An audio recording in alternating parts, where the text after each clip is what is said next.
Tertúlia. Meu boa tarde a todos. Hoje é dia 15 de abril de 2014, é uma terça-feira, e o nosso verbete é de número 2993. Ele tem 4 páginas, 49 elogios e 13 máximos. E o tema de hoje a ser debatido é a Consimbox, da especialidade Perfilologia. E ele foi redigido pela nossa verbetógrafa veteraníssima, professora Kátia Aracaki. A professora Kátia é psicóloga, especialista em psicoterapia breve integrada. Ela é mestre em gerontologia, é brasileira, natural do Rio de Janeiro, voluntária da Conscienciologia desde 95 e docente em Conscienciologia desde 96. E é autora do livro Viagens Internacionais, o nomadismo da Conscienciologia, de 2005. Tenepsista desde fevereiro de 2008 e EPICOM desde novembro de 2011. A Consimbox é a pessoa, homem ou mulher, considerada quadrada, vivendo a maior parte do tempo no concreto, entre 4 paredes, em local fechado, dentro de veículos ou fixada nas telas tecnológicas, sem contato com a natureza ou ambientes abertos, tornando-se cada vez mais formatada e robotizada, pensionizando de modo restrito e repetitivo, dentro do establishment sem renovação. Na pensionologia, o holopensene pessoal formatado, a pensenidade rígida. E na fatologia, o mundo diminuído, a exacerbação do restringimento intrafísico, a bitola consciencial, a falta de perspectiva, o olhar viciado, a antirreflexão, o comportamento estereotipado, os uniformes, as raias de contenção, o apertamento dos apartamentos, o enquadramento dos departamentos, os títulos ofuscadores das inaptidões, a vida sempre igual. Na parafatologia, o autobloqueio do parapsiquismo pessoal, a ausência de contato com os diferentes tipos de energias da natureza, o cascagrossismo parapsíquico, o fechadismo ao amparo de função, as assins inconscientes, o trancamento consciencial. Agora aqui na remissiologia, nós destacamos então o condicionamento cultural, a consciência trancada, o encolhimento consciencial, fechadismo consciencial e neofobia. E na frase enfática, a Consimbox é a consciência vivendo no túmulo em plena vida humana. O concreto artificializa e formata, anulando a natureza viva e o dinamismo consciencial necessários à evolução. E na questionologia, você tem contato com alguma Consimbox? Qual ação tem praticado em prol do aumento da lucidez em geral e da dinamização da pensenidade?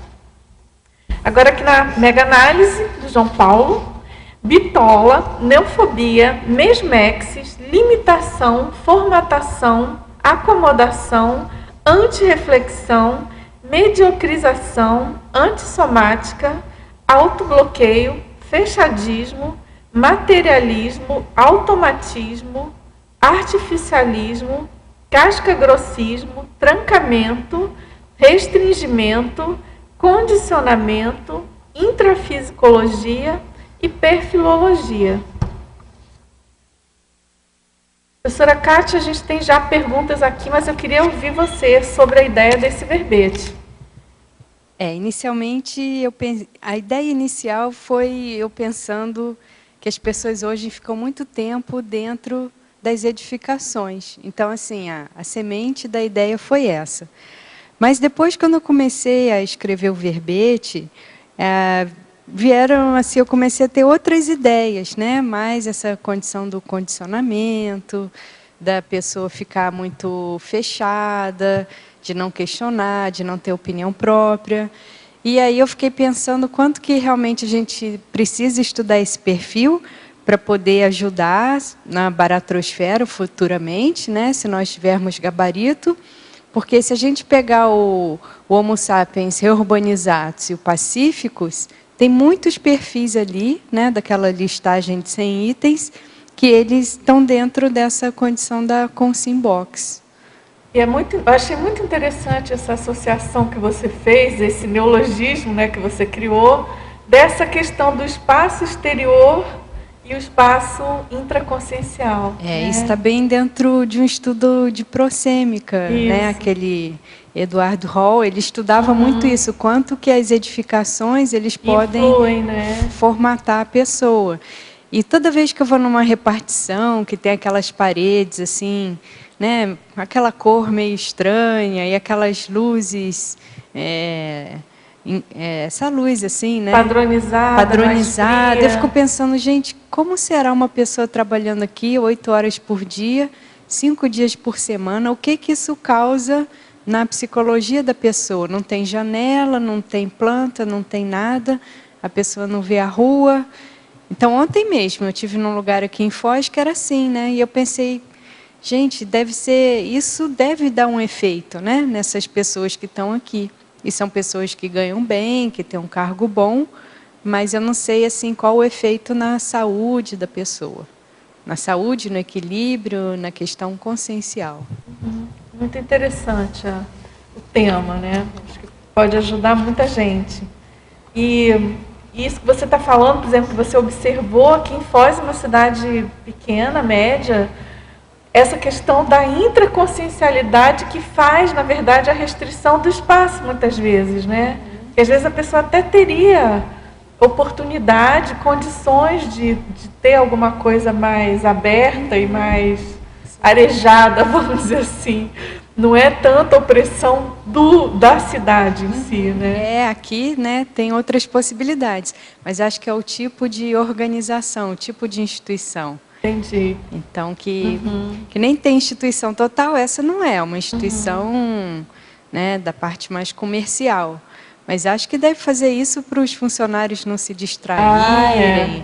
Eles devem achar que aumenta a produtividade, né? Questão da janela distrair a pessoa, né? Tem essas. Mas aí é estranho, porque as paredes são de uma cor, não é aquela cor indefinida, mas aquela cor fica desbotada, fica uma coisa assim decadente, né? Interessante. Agora a verbetógrafa. Enfatologia, na página 5, primeira linha. Estando aqui em Galápagos, nosso teletertuliano está muito chique, cercado pela natureza exuberante e biodiversidade imensa, vejo em todos os lugares muitas pessoas coladas aos seus celulares e iPads. Não trouxe os meus. Por que esse gosto patológico pela exacerbação do restringimento intrafísico? Isso hoje já é uma doença que está sendo classificada, já tem terapia especializada na questão do vício, né, em tecnologia, vício em internet, e isso daí está aumentando cada vez mais. Até recentemente também eu assisti um filme, acho que o nome é Ela, né, que era justamente um executivo lá, que ele, na verdade ele não era executivo, ele escrevia cartas e cartões, ele escrevia mensagens de cartas e cartões, uma coisa assim, de uma sensibilidade enorme, mas ele tinha uma dificuldade muito grande de lidar com as pessoas, de se relacionar afetivamente, então ele teve uma separação, um divórcio, e a partir daí ele arrumou lá um sistema que tinha uma voz, e era uma voz feminina, e ele começou a se relacionar com esse aparelho dele, com esse sistema, e foi cada vez mais se distanciando assim das pessoas, né? Isso a gente vê muito, tem megalópole no mundo, que você entra assim no trem, no metrô, todo mundo está mexendo em maquininha, de criança pequenininha a pessoa de idade. Ninguém olha um para o outro, ninguém conversa, está todo mundo mexendo em maquininha. Então, é bem esquisito esse comportamento. Eu também já tive oportunidade de ir assim, em jantar, que a pessoa puxa lá o iPad e tudo, e no meio de um jantar, assim, que está todo mundo conversando, a pessoa está mexendo com a máquina, né? Então, isso daí já é bastante preocupante, assim, em termos de saúde, já tem tratamento direcionado para isso. E isso é sério também na questão sexual. Então, tem um livro, Pornificados, que fala disso.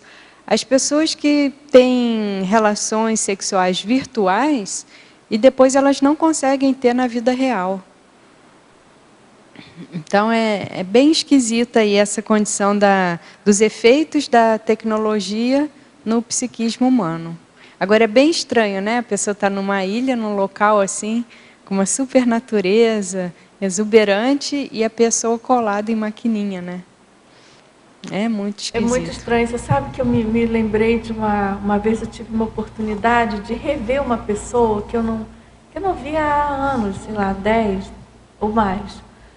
E eu fiquei bem chocada, porque a pessoa foi um encontro bom, prazeroso e tudo, mas eu percebi que a pessoa estava mais preocupada em fotografar e postar aquele encontro do que o encontro em si. Né? É bem estranho esse negócio. Bem estranho. Eu fiquei impactada, porque para mim isso ficou claro, sabe? Isso pode ser aqui o que está na penúltima linha da fatologia, as fugas tecnológicas, né? Isso, certamente. Agora, na fatologia também, na terceira linha, essa tendência para a replicação de modelos ultrapassados fossiliza as pessoas em pleno século XXI. O ideal é ver tudo com novos olhos, conforme dizia o escritor francês Proust. Essa é uma técnica, né, da tábula rasa. Você faz de conta que você é um extraterrestre, chegando ali naquele contexto pela primeira vez, para você ver se consegue uma nova abordagem. Agora, o difícil é que, muitas vezes, a pessoa replica esses modelos porque ela tem algum ganho secundário. Geralmente, questões de poder, né, se a gente pegar aqueles 3 P's, poder, prestígio e posição. Né? Então, muita gente repete esses modelos devido a isso. Outro ponto é a própria questão do antepassado de si mesmo, de uma forma holopensênica negativa, das lavagens cerebrais e paracerebrais. Então, a pessoa ela tem a neofobia, ela não consegue ver uma outra possibilidade. E isso tem até estudos sociológicos que mostram que aquilo que a gente condena no comportamento familiar é o que a gente acaba replicando. Então, muita gente fala, eu não gostava quando minha mãe ou meu pai fazia isso, fazia aquilo. Quem geralmente reforça muito essa condição, acaba depois repetindo o mesmo comportamento. Então, a pessoa ela tem que buscar, são novos modelos, novos exemplos, novas possibilidades, né? E está sempre questionando, será que isso aqui não poderia ser diferente? Agora, em estrangeirismologia, você poderia explicar os apoiadores do Magister Dix e o seguinte, as avaliações do Red Shrinker? Apoiadores do Magister Dix é aquela pessoa que fala e nada pode ser contestado, não é verdade? Então, você vê, isso vai desde uma sala de aula, que é assim, até um chefe, um pai de família, não é verdade? Um líder. Então, muitas pessoas são assim, você não pode contestar nada do que elas falam. E os apoiadores são as pessoas que reforçam esse comportamento. Porque, vamos supor, se uma pessoa é assim, mas ela vive no meio de quem questiona, argumenta, critica, vai contra, com o tempo pode ser que ela mude, né? Mas, se ao lado dela só tem pessoas que falam que tudo que ela pensa está certo, tudo que ela faz é o ideal, então a pessoa vai achando que ela está cada vez mais correta, não é verdade? E as avaliações Red Shrinker é a questão do psiquiatra, né? É como se fosse assim, um apelido para os psiquiatras. Essas avaliações, como a gente estava discutindo aqui antes da tertúlia, elas são neutras, né? Por quê? Porque a pessoa ela pode, desde ir para um psiquiatra muito técnico, mais aberto, e que até entenda um pouco de questões multidimensionais parapsíquicas, e ter uma avaliação bem precisa, ou senão, às vezes, a pessoa aparentemente está fora da casinha, mas, assim, para a ciência convencional, esse fora da casinha é você ser um caso psiquiátrico. Então, na questão do parapsiquismo, isso é muito comum, né? Principalmente com crianças com alguns comportamentos, e às vezes elas não têm nenhum traço de psiquiatria, elas têm um parapsiquismo aflorando e às vezes assediado, né? Então, essas avaliações, elas podem ajudar para um lado e prejudicar para o outro. Então, é o que a gente está falando, a questão é deixar de ser com Simbox, mas não ficar muito restrito ali a uma condição do modo de funcionamento. É interessante essa sua abordagem, ela é bem rica, né? Porque pega o profissional e o paciente, no caso. Pega todo mundo, Pega né? todo mundo. E aí, uma que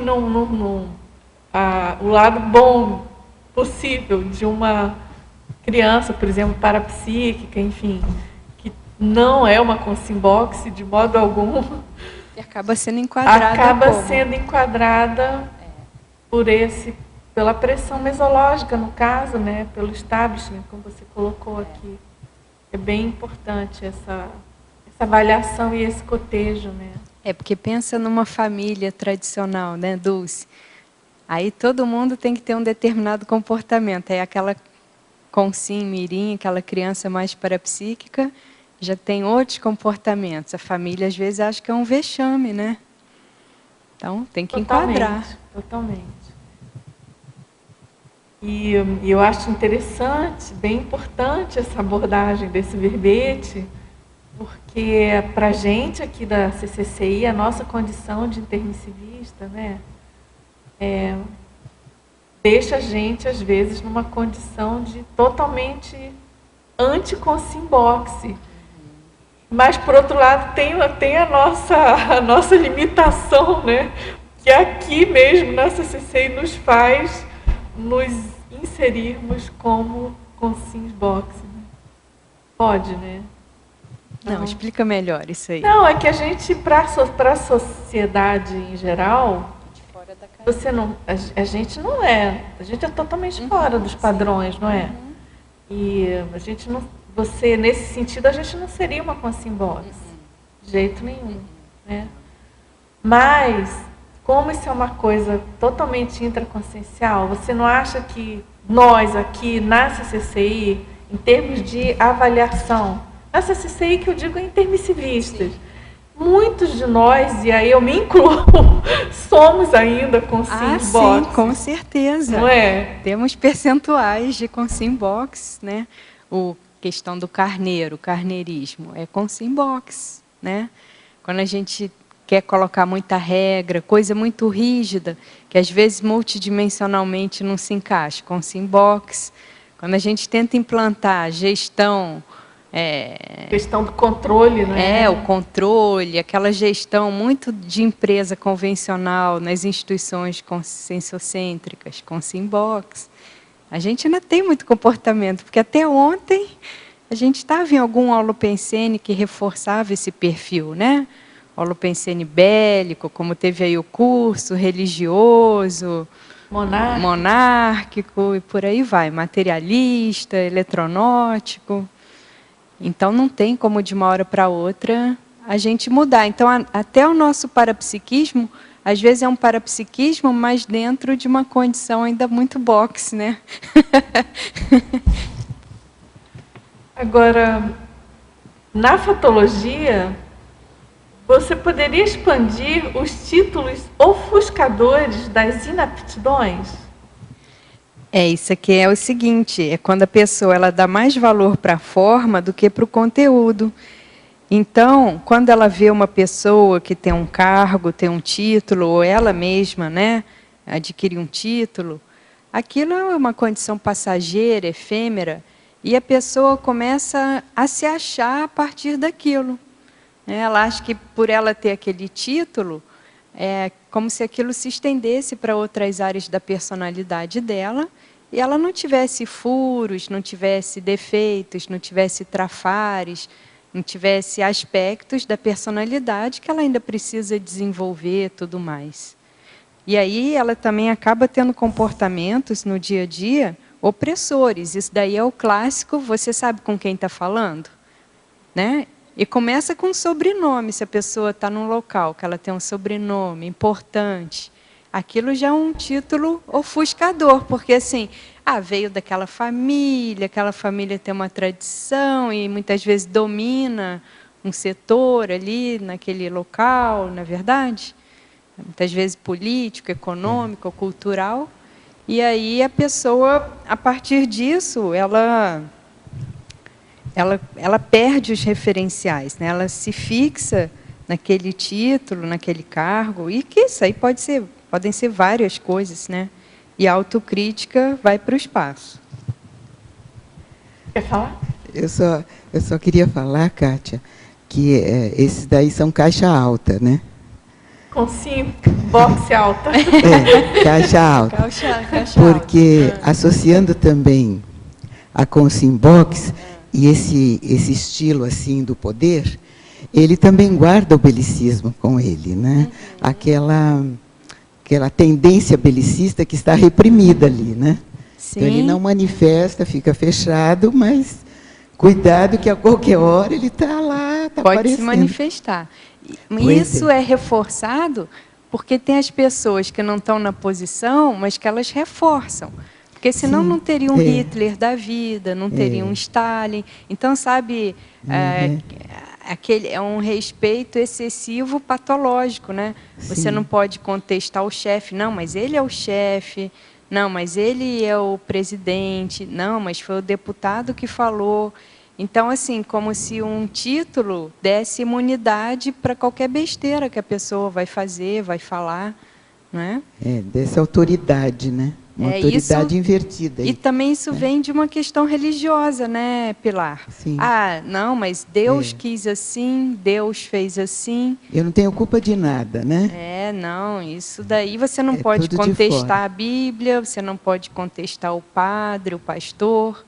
Ele é uma autoridade no assunto. Eu não sei nada, então eu tenho que acatar o que o outro me fala. E aí começa, né, o processo da Consimbox. E também, agora é só uma questão de associação, o boxe com essa agressividade guardada, eles precisam ir para a academia lutar, né?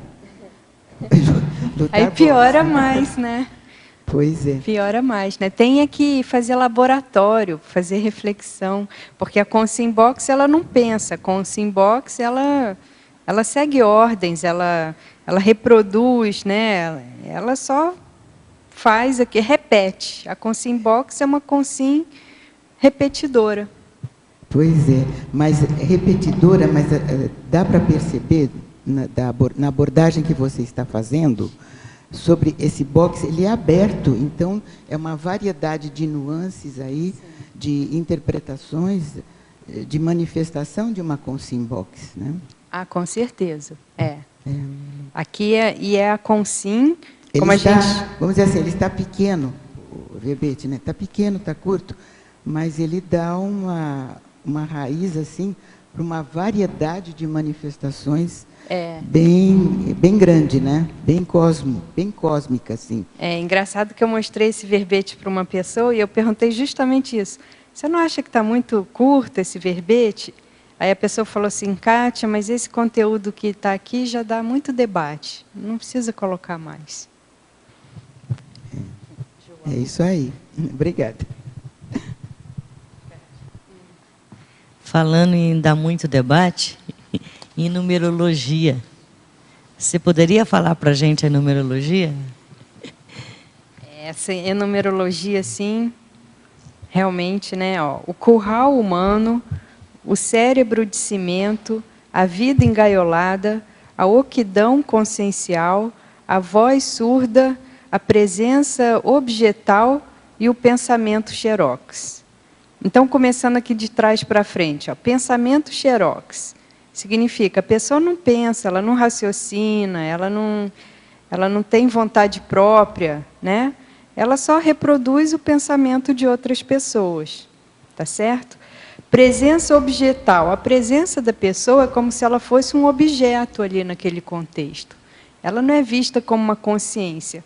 Hoje eu estava até pensando se a Consimbox Eu acho que a consciência box é pior do que um sub-humano, porque um sub-humano ele tem sensibilidade, um sub-humano ele tem senso de liberdade, um sub-humano ele tem muitas características que eu acho que ainda são mais positivas do que a consciência box. Então, se a gente pensar que consciência, com C maiúsculo, já é a consciência mais evoluída. O ser humano ele ainda está passando, né, de uma condição sub-humana para uma condição mais humana, para depois chegar nessa consciencial. Onde que estaria essa consciência box, né? Escondido. Então, quer dizer... Então, a consciência box ela é ainda um objeto usado pelas pessoas, por outros, né? Voz surda, não adianta o que ela fala. O que ela fala, ela não tem voz, ela não é ouvida. A oquidão consciencial, a cabeça é totalmente vazia, né? Não tem conteúdo. Vida engaiolada. Se a pessoa não tem vida engaiolada, ela se engaiola. Engaiola com a tecnologia, engaiola com esses empregos em locais que são insalubres do ponto de vista psicológico. O cérebro de cimento, né? A pessoa vai ficando tão restrita que aquilo ali é só uma massa cinzenta, mas que não funciona, tá certo? E o curral humano é essa tendência que nós ainda temos de, dentro de uma psicologia de grupo, de você não pensa, né? Você vai com a manada. O que todo mundo faz, a pessoa faz junto. Então, por exemplo, uma pessoa que nunca foi violenta, ela num estádio de futebol lotado, ela pode quebrar tudo. Se começar um quebra-quebra, aquele holopensene, né, acaba invadindo a psicosfera dela, ela tem um contágio psicológico e ela tem comportamentos que isoladamente ela jamais teria. Por isso que multidão é um processo perigoso e complexo. Agora na página em terminologia. Na página 6 de novo. O trinômio, cabeça, caixa, caixão. Resumo, então... O resumo seria esse aqui, né? A pessoa tem a cabeça, mas a cabeça não passa de uma caixa e que, na verdade, é um caixão, porque se a consciência que está ali, ela não tem vontade, ela não pensa, ela não, né, não decide por ela é uma morta-viva. Na verdade, é a mesma coisa que está lá na frase enfática, ó. A consciência box é a consciência vivendo no túmulo em plena vida humana. Tá certo? Então, é o processo da robotização, o processo de viver igual a todo mundo.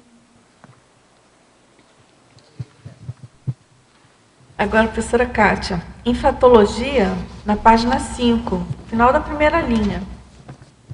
A bitola consciencial. Como tomar o veio desse verbete, considerando uma consciência intermissivista e outra não? Mas essa que a gente estava falando antes, né? A pessoa pode ser intermissivista, mas dependendo da mesologia onde ela cai aqui, da holobiografia que ela tem, às vezes ela não consegue recuperar os cons, né, do curso intermissivo e tudo mais. E ela cai naquela vida de sempre e volta à mesma bitola, né? O curso intermissivo, principalmente os iniciais, eles não garantem que a pessoa vá sair da bitola, né? Uma tentativa, né, de ampliar. Mas, dependendo do meio que a pessoa se insere, dos comportamentos que ela tem, ela volta a ser como era antes. A questão da dificuldade da mudança, né, do temperamento. Eu tenho uma experiência interessante, que eu morei quase 6 anos numa determinada tipo de edificação. E quando eu tive a possibilidade de mudar daquele local, eu não conseguia mais pensar na arquitetura de uma casa individual, uma casa privativa.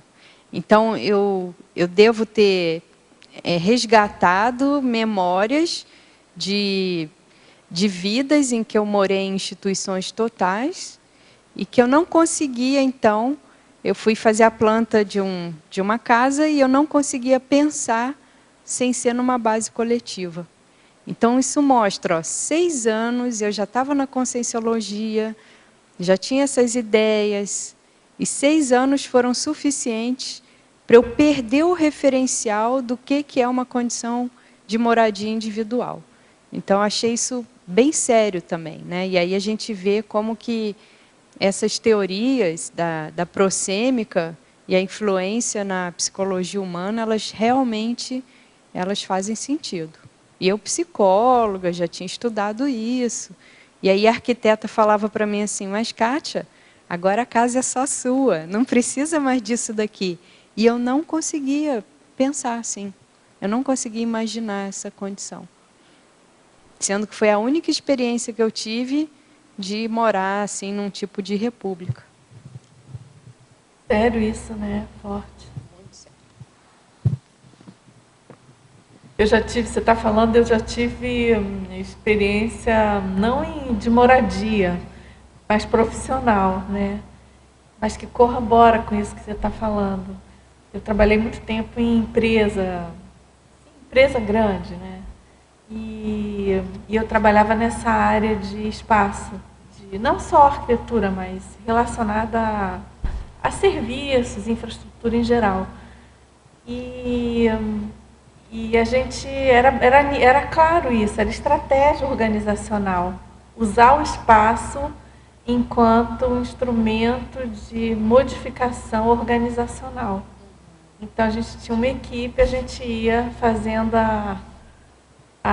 vamos dizer assim, o abre-aulas, de formatar o espaço, formatar assim, readequar o espaço para poder fazer a mudança organizacional que a instituição queria. Que é nessa mesma linha, só que no caso é positivo, mas é a mesma coisa, né? Agora tem um documentário do inglês, bem recente, que tem naquele Netflix, justamente sobre isso, sobre a questão dos espaços empresariais e o efeito na psicologia dos funcionários. Eu não me lembro o nome. Depois eu quero ver. Depois eu te falo. Você conhece Netflix, né? Você já me falou dele. Outro dia alguém me falou também, mas eu pessoalmente nunca usei, mas está na minha lista. Você pode baixar, né? Vários documentários e filmes, né? Deixar para o outro verbete, né? Netflix é o tema do outro verbete. Tá bom, aguardamos, tá? Agora, interaciologia, página 6, final da primeira linha. Você poderia comentar a interação regalias-migalhas? Isso aqui é muito interessante da gente observar, que muitas vezes, quando a pessoa ela tem algum tipo de benefício, em vez dela ser reprodutora sadiamente, repassar aqueles benefícios para outras pessoas, não, ela se encaixa naquela posição de poder e para os outros só as migalhas, né? Então ela fica sempre com o suprassumo da situação e para os outros são as sobras. Então a gente vê... Com si miserê. E a gente vê muito isso... a pessoa está fora do poder, né? que é o anterior, a interação na situação, acomodação. Quando a pessoa está fora do poder, ela promete mundos e fundos, não, se eu estivesse na situação eu faria diferente, não é verdade? E aí quando ela chega lá, ela se acomoda e para os outros é só o que... Isso a gente vê em tudo, desde a pessoa que muda de classe social, né? E às vezes nem a família mais, ela não dá suporte, o entorno dela social, quem era amigo dela, ela nem fala mais, não é verdade? Então, seria essa explicação. Agora, em crescendologia, na página 6, primeira linha. Você poderia expandir o crescendo instituição verticalizada, instituição orgânica? Instituição verticalizada é aquela instituição com uma hierarquia muito rígida, não é verdade? Tem aquele poder de cima para baixo. E a instituição orgânica já é uma instituição que ela vai se desenvolvendo à medida das necessidades, ela é uma instituição mais horizontalizada, então as pessoas existe uma divisão de poder, não é verdade? Existe muito mais uma interatuação do que a pessoa na instituição verticalizada, que quem está acima tem mais poder e quem está embaixo tem que obedecer. Então, a tendência é as instituições, as organizações, cada vez mais se tornarem orgânicas. Esse, digamos assim, seria um modelo mais próximo de comunidades avançadas, né, da interação entre amparadores, que não tem aquela necessidade de um ficar mandando no outro. E já existe um respeito, um reconhecimento da especialização alheia, e uns vão dando vez para os outros de acordo com o contexto ali, a necessidade interassistencial. Nesse sentido, que você pensa que a tecnologia tem ajudado a esse crescendo acontecer? Essas novas por um lado, empresas? ajuda bastante, né, Dulce? Porque democratiza muita coisa, mas isso para as pessoas que têm acesso, porque também se não tem acesso, aí não adianta, né? Então a tecnologia ainda é muito cara, né? Existem já essas tentativas, né, de popularizar, por exemplo, esse Netflix é justamente isso. Mas muitos locais ainda não tem assim uma popularização da tecnologia e ainda é usada muito como instrumento de poder. Agora, pensei agora nessas novas empresas, desses jovens, esses Google da vida, enfim, tem inúmeros. Aí, o que você pensa? Aí, nesse caso, sim, já né? são orgânicas, né? Já são, né? Já são, muito mais. É por o isso lado... que eles conseguem também criar bastante, tudo. E ter sucesso tão rapidamente, não é? Eles dão muito mais liberdade para os funcionários, né? Acho que não sei se é a Google, qual que é, a Microsoft. O funcionário pode ir no horário que ele quiser, pode levar o cachorro, ele vai com a roupa que ele se sentir melhor. Ele só tem que produzir, né? Aquele princípio da superdotação. Você pega, dá tudo que a pessoa precisa e ela tem que dar resultado. Mas o como ela vai fazer isso, independe, né? Então, eu acho que todo lugar que queira ampliar, prosperar, inovar, ter mais criatividade, se não dá liberdade para as pessoas, isso não acontece. Oi. Assim, podia assim, me explicar se você conhece muita gente assim com a Simbox, a quantidade de... E, assim, e a terapêutica se ajuda bastante? Sim.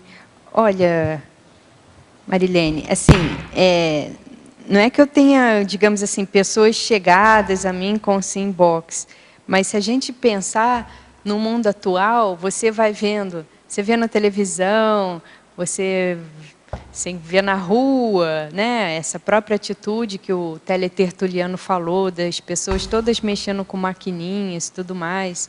Então, você vê que as pessoas, a questão da televisão, né? Que se por um lado ajuda com informação, mas por outro lado formata muito, traz muita questão dos modismos, dos padrões, né, de uma elite. Então, a gente vê que muita gente ainda está nessa condição de com Simbox. E a pessoa acha aquela vida o máximo. Ela está feliz ali dentro daquela vida. Isso que eu acho que é o pior, né? E você escutando assim as pessoas contando do trabalho em grandes empresas. Então, empresas assim que elas têm recursos, elas poderiam dar uma melhor qualidade de vida para o funcionário, ou ampliar, digamos assim, a mentalidade do funcionário, mas a maioria faz o contrário. Como tem um círculo de poder ali dentro muito forte, o funcionário ele fica super restrito. E o pior, ele fica achando que está tudo ótimo, que ele tem um emprego, e que ele deve ficar ainda agradecer por isso. Mas ele, imagina, a pessoa fica 5 anos, 10 anos, 15 anos, 20 anos numa empresa dessa. O que vai acontecendo, né? Não sabe mais pensar, né? Não consegue mais pensar. É o yes man, né? Tudo que vem de ordem, a pessoa acata e pronto. Isso é um perigo também, não é? Dependendo da situação. E a terapêutica, sei que você pode falar então, um pouquinho? Aqui a terapêutica, né? Olha, o que a gente colocou? A questão da pessoa trabalhar com as energias, a energoterapia, o desenvolvimento do parapsiquismo, o contato com a natureza, os treinos ao ar livre, os exercícios desintoxicantes, as leituras variadas, os debates abertos, as atividades criativas, os trabalhos autônomos, o empreendedorismo e as viagens culturais. Então, olha, algumas pessoas que eu conheço, assim, e que já tentaram mudar esse perfil box, elas não conseguiram. Era gente, assim, da área mais da tecnologia, porque aí vira assim, é o contato com a máquina, a pessoa já come fast food também, ela já não tem uma vida social, olha, é tudo complicado. Aí ela já ficou obesa, aí ela não faz exercício, aí ela fica mais fechada, mais intoxicada. Então, eu que já dei aula na área de tecnologia, assim, era aula de psicologia, né? Mas eu tinha turmas que a turma inteira, todo mundo abria o laptop, do começo ao fim todo mundo ficava mudo na aula, eles faziam os trabalhos, tudo, mas ninguém perguntava nada, ninguém fazia nada diferente. É assim, como se eu estivesse dando aula para um monte de robôs, sabe? Não, é estranho. É estranho.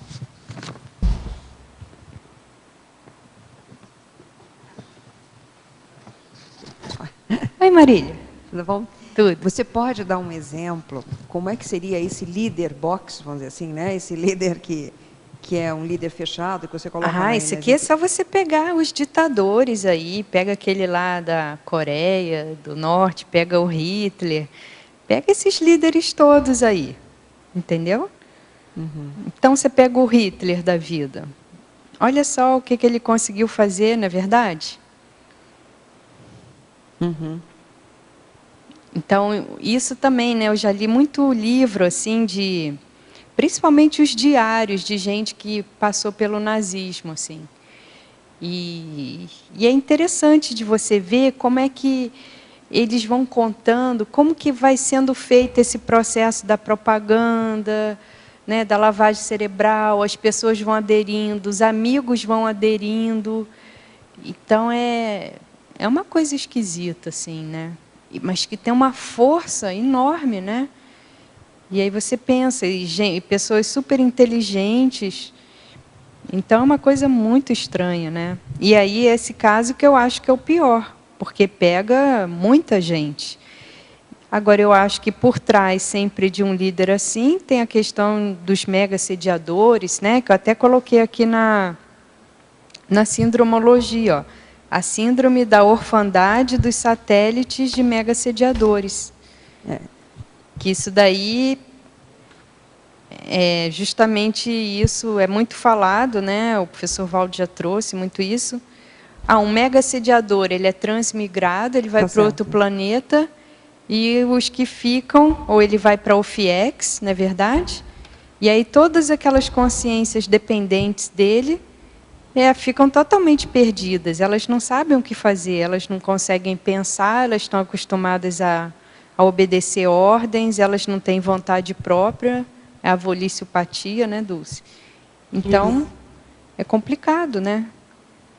Esse efeito, isso me chamou a atenção, Cátia, acho que não sei se tem a ver, mas acho que no contexto atual, o processo político, né, social que a gente está vivenciando, eu acho que tem muito disso agora, essa condição das lideranças, né, do efeito das lideranças, né, gerando uma reatividade muito grande na população, né, e tem a ver com essa consciência mais fechada, né, mais bitolada, mais egocêntrica, né, mais controladora, mais né, nos interesses dela. E acho que essa relação que você colocou aqui com essa sendo satélite de mega assediador, né, ela fazendo essa polaridade, gerando todo esse revertério que a gente tem, né. Então, eu acho que isso é uma implicação séria. E essa crise de liderança é uma crise mundial, né? Não é uma crise localizada. Se a gente pegar em muitos locais, você pega a África, assim, você vai vendo os países, é inacreditável, né? Então, o povo morrendo de fome, o povo não tem nada, e aqueles líderes lá, magnatas, sabe? E aí os países recebem aquelas doações miliardárias e nada é repassado para a população. Então, é muito esquisito, né? É muito esquisito. Por isso que aí, onde estaria a Consciencebox, né? A Consciencebox não é subhumano, mas isso não é humano, não é consciência? O que é isso, né? Ela é, até certo ponto, vamos dizer assim, uma anti-Reurbex, né? Totalmente, anti-Reurbex. Ela acaba porque ela querendo manter os ambientes como estão, a preservação, manter o, né? De uma certa forma, ela atua num movimento de não renovação, né? Exatamente. Ela é pró-baratrosfera, né? Ela quer manter o holopensene da baratrosfera. Você sabe que, falando aí do nosso amigo, do amigo Hitler, eu lembrei do bunker, né? Assim, a própria Consciencebox encastelada no bunker, né?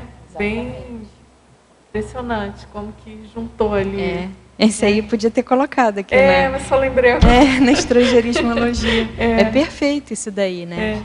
Até coloquei aqui em algum local a pessoa que é muito defendida e ela acaba se tornando antiassistencial.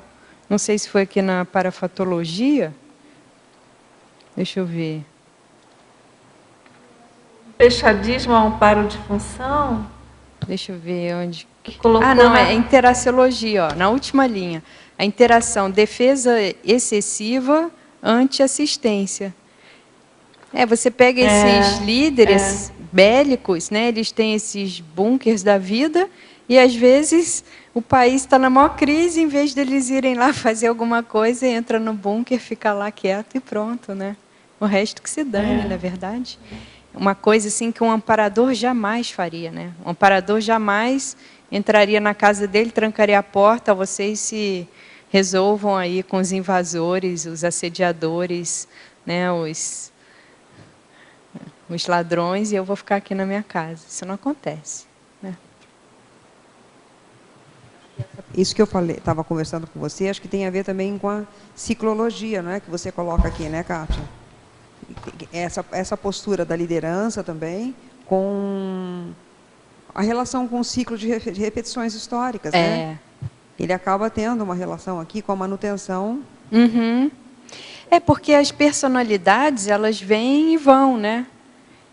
As personalidades, os grupos, as ideologias.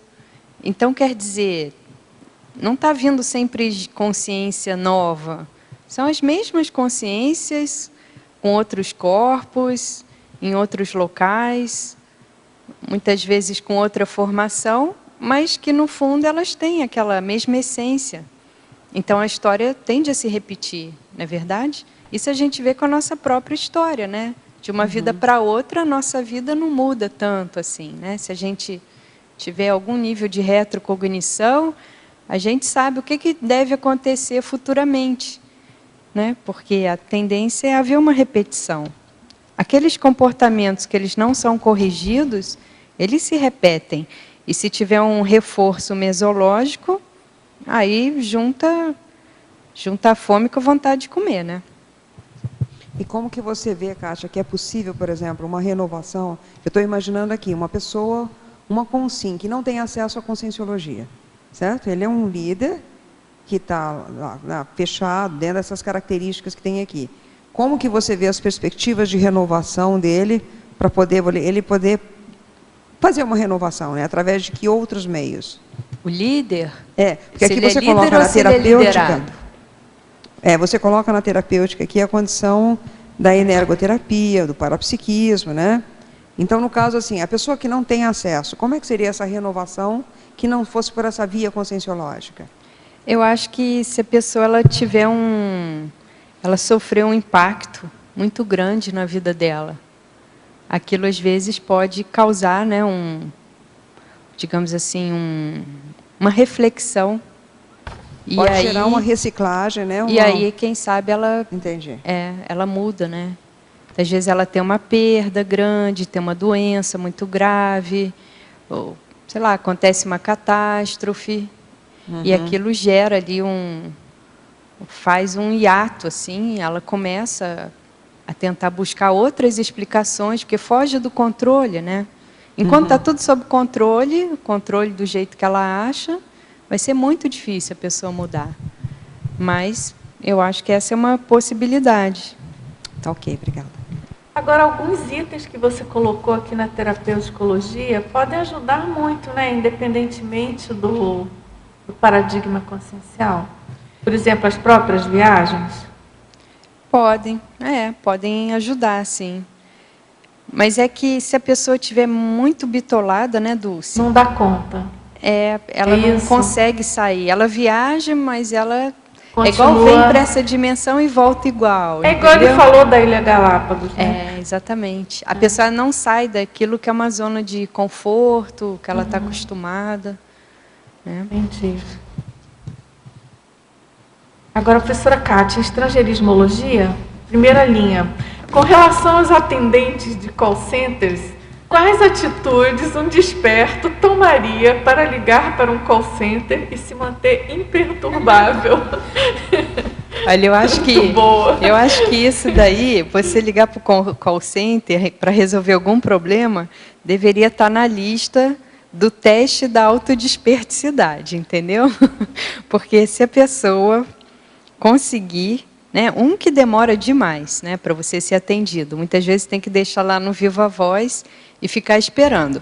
E isso não é só no Brasil, não. Eu já acompanhei gente nos Estados Unidos que deixava assim no Viva Voz e às vezes ficava quase que meio-dia lá, aquele telefonema pendente, e eles não atendiam, sabe? Em país assim que é primeiro mundo, muita tecnologia e tudo mais. Olha, eu acho que a primeira postura, né? Uma vez eu fui tentar cancelar uma linha de celular, eu tive que cancelar 6 vezes, porque cada vez que eu ia cancelar, eles falavam que não tinha nenhum pedido lá de cancelamento e continuavam me mandando as contas, né? E, lógico, você vai ficando cada vez mais alterada com aquilo, né? Porque é uma novela você ligar para um local desse, aí passam por várias pessoas, aí tem a pessoa que tem aquela fala toda programada e você quer falar outra coisa e a pessoa nem consegue te ouvir, ela nem entende o seu problema, porque tem que ser um problema dentro daquilo que a pessoa está... Exatamente, né? Aí eu só consegui cancelar quando eu mudei de postura. Então, eu mexia muito com a energia antes, eu pensava bem dos atendentes, né? Em vez de tentar alguma coisa mais assim, na força, assim, eu comecei a ter uma atitude, digamos, mais terapêutica em relação a eles. Então, foi assim que eu consegui, porque senão, eu já atendi muitas pessoas também que estavam tendo problemas e precisavam resolver coisas com call centers. E a pessoa, assim, ela estava em problemas gravíssimos da vida dela, ela estava conseguindo superar. Mas quando ela ia ligar para esses locais, ela ficava totalmente alterada de novo. Então, é uma loucura, né? E o lanchonete fast food é a mesma coisa, né? Porque você chega lá e você fala, não, eu quero um hambúrguer sem queijo. Não, não pode, né? Não pode. Não tem como calcular isso, então... Não, tem o pacotinho do lanche, são 3 coisinhas que vem no lanche. Olha, mas eu não quero a batata frita. Não, a gente não tem como fazer sem batata frita. Mas eu não como batata frita, eu não vou comer. Mas, olha, a senhora vai ter que levar, porque já não pode ficar com a batata frita, que não vai debitar do valor. Então, é uma loucura, não é verdade? É um papo de gente doida. Agora, infeitologia, na página 6. O que você recomenda para superar os efeitos das repressões conscienciais ao longo da série X?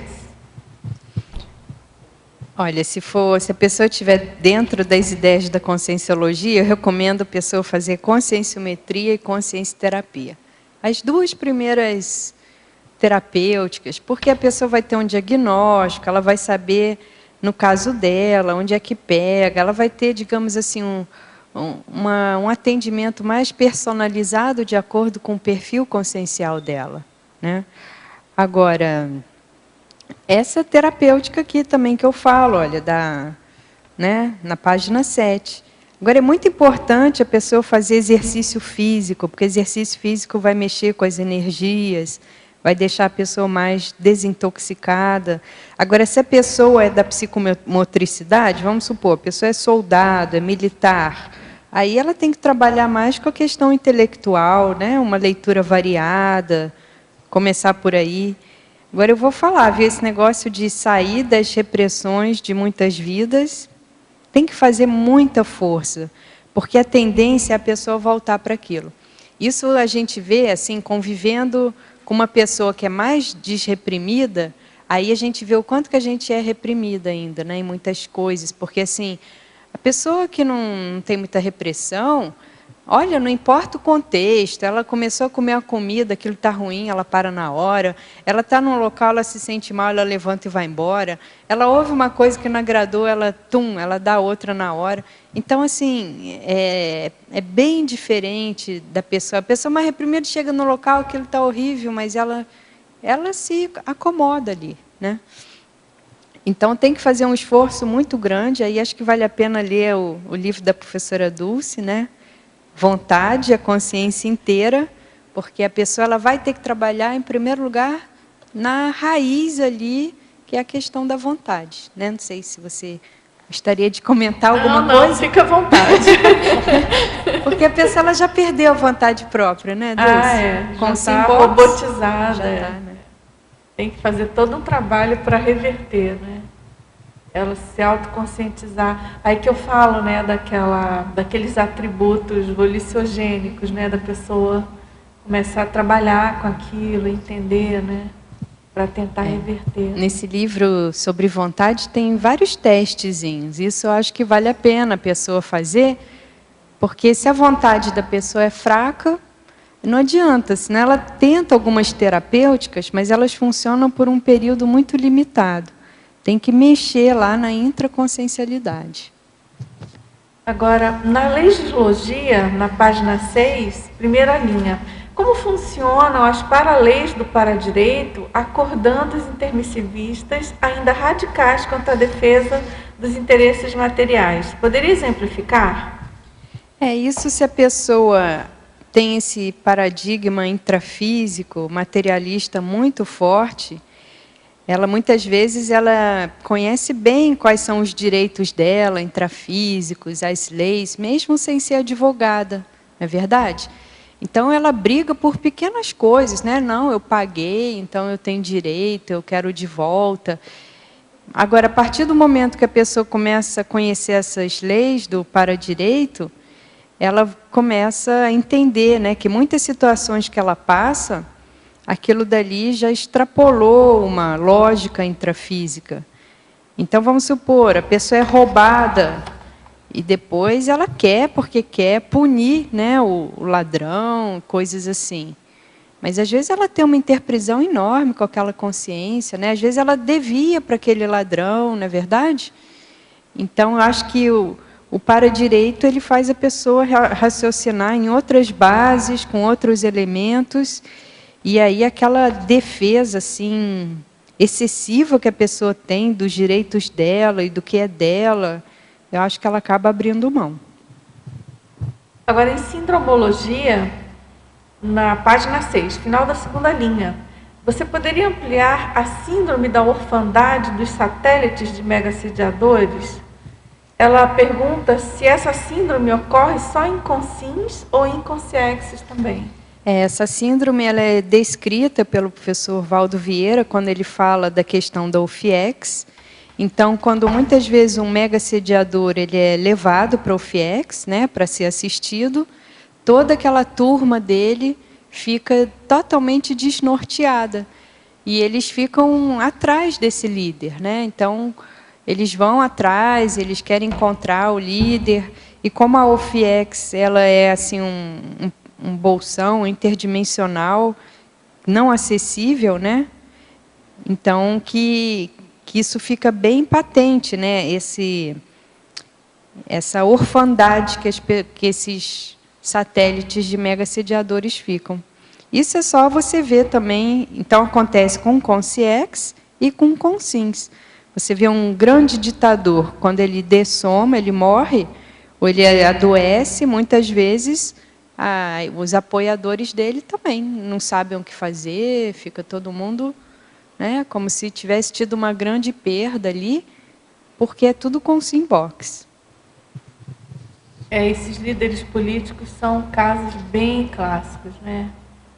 Os órfãos de fulano, de Beltrano. Só fica realmente desnorteada. E aí, geralmente, em vez de ocorrer um despertamento, uma busca por um outro caminho, não, eles vão procurar um outro líder que faça aquele papel, né? Agora, professora Kátia, em Fatologia, na terceira linha, página 5. As ordens questionáveis seguidas à risca. Poderia dar alguns exemplos, se possível, dentro do mundo corporativo? Qual que é a linha, Dulce? É terceira linha, na página 5. As ordens questionáveis seguidas a risco. Ah, pois é, porque tem aquelas ordens assim que elas poderiam ser feitas de uma outra forma, não é verdade? Mas aí os funcionários não questionam e eles seguem, né? Vamos supor, né? Recentemente eu vi um caso que num determinado departamento de uma grande empresa, o chefe proibiu os funcionários de tirarem férias de um mês. Então, eles são obrigados a vender 10 dias de férias e eles só podem tirar férias de 20 dias. Tá certo? E aí, depois de um ponto, o que acontece? Se a pessoa não quer ser mandada embora, ela vai fazer. Entendeu? Então, ela trabalha, né, feito um burro de cargo o ano inteiro, mas, na hora de tirar férias, ela vai pôr lá, não, eu quero vender 10 dias de férias. Uma ordem questionável, tá certo? Mas por que muita gente não sai da condição de Consim Box? Porque a pessoa tem algum ganho secundário naquilo, né? E ela não quer arriscar. Não quer arriscar, passar uma dificuldade, tudo mais. Agora, Kátia, nessa questão de ordens questionáveis, né? Não sei o que você pensa, mas nessa era de CPIs, né, no Brasil, nossa, todo mundo dando essa desculpa. Sim. Foi meu chefe que mandou, não sabia de nada, e o negócio era totalmente questionável. Sim. A pessoa tinha completa liberdade de agir dentro da vontade dela. Não faço, estou fora. Questão de guerra também, assim, né? Então, tem desde casos bem simples que atingem só a pessoa, até esses casos que pegam a coletividade como um todo, né? Mas aí exatamente isso aí. Dentro do que você falou, se a pessoa não dá conta de dar ou não, né? De questionar alguma coisa para ela, assim, bem pequena, vamos dizer assim, né? Pessoal mesmo, ego kármico, vamos dizer assim.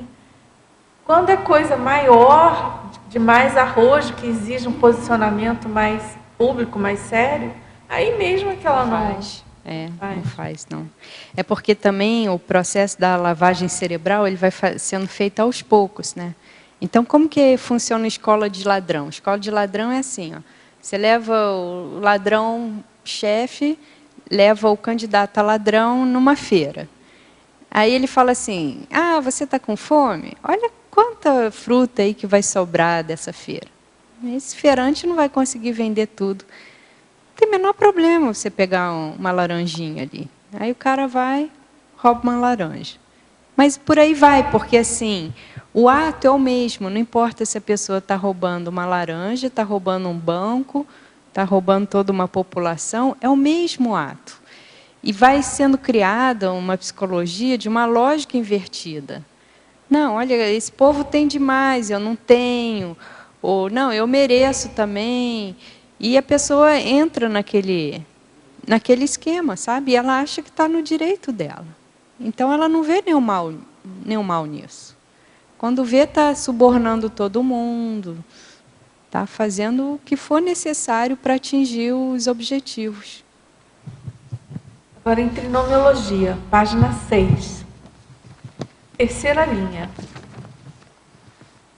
Você poderia falar sobre o trinômio cargo, identidade e comportamento? Em nossa época, é possível aplicar esse trinômio sem alterar nada em nós mesmos ou em outras consins? Eu acho que sim. Eu acho que, dependendo do perfil consciencial, a pessoa ela passa por determinados cargos, mas ela continua sendo ela mesma. Então, eu acho que a Consim Box ela tem uma tendência maior em função de um cargo, né, de um título, ela cria uma outra identidade, com isso ela muda totalmente de comportamento. Então, é como se ela ainda não tivesse uma personalidade muito fixada, e aí qualquer, digamos assim, forma externa diferente, aquilo já altera a pessoa. Isso você vê em pequenas coisas, assim. Você pega uma pessoa e, de repente, você apronta, arruma ela muito bem, coloca ela com uma apresentação pessoal muito de acordo com um padrão social. Às vezes, ali, ela já começa a manifestar uns trejeitos, umas coisas que ela normalmente não tem, né? Então, você fala, nossa... e, às vezes, a explicação para isso aqui é que a pessoa entra num determinado holopensene, numa forma que ela tinha, e aí ela volta a se comportar daquela maneira, né? Isso também acontece muito, não só com cargo, mas perto de quem que a pessoa está. Às vezes tem pessoas que perto de outras, elas têm determinados comportamentos, mas assim, muda a personalidade, né? Agora, em pensenologia, na primeira linha, quais as características do holopensene pessoal formatado? O holopensene pessoal formatado é aquela pessoa previsível, mas negativamente, né, doentiamente. Então, a pessoa ela já tem uma série de manias, uma série de apriorismos,